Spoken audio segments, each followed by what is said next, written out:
Well, I'm Michael Meringolo, Chief Instructor here at Abaris Training. Been here for 16 years. Came here from Columbia Aircraft in Central Oregon, where I was at the time the composite shop production manager. I was there for 16 years.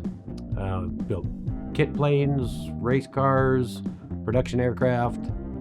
So about 30 years experience in composites. I'd have to say the best part about being an instructor here at Abaris is our students.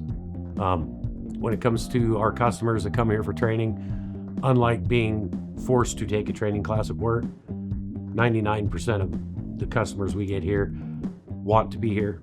They want to hear the experience. They want to actually get the hands-on experience with the materials, the processes, and the things that we do in composites. It's really the best way to learn. So out of all the different industries and processes that we deal with, I would say by far my favorite process is resin infusion. Once you understand the theory of how it all works and the process in which the different materials can affect the way things work, it's by far the least expensive compared to all the other processes.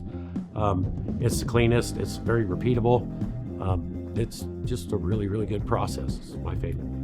Working here at Abaris, we've got such an eclectic group of instructors and office personnel and everything. It's really a great place to work, and we all have a lot of fun. I've never gotten up in the morning and said, darn, I have to go to work. Let me put it that way.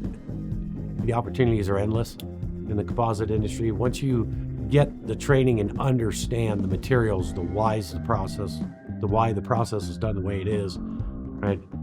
In all those different types of processes, you can pretty much just walk into anywhere that's dealing with composites and hit the ground running. I'd have to say the best trick of the trade is never stop learning, right? Never stop trying new stuff. Every mistake you make is not necessarily a mistake unless you continue to make the same mistake, right? It's all an opportunity to learn something about a process, a material.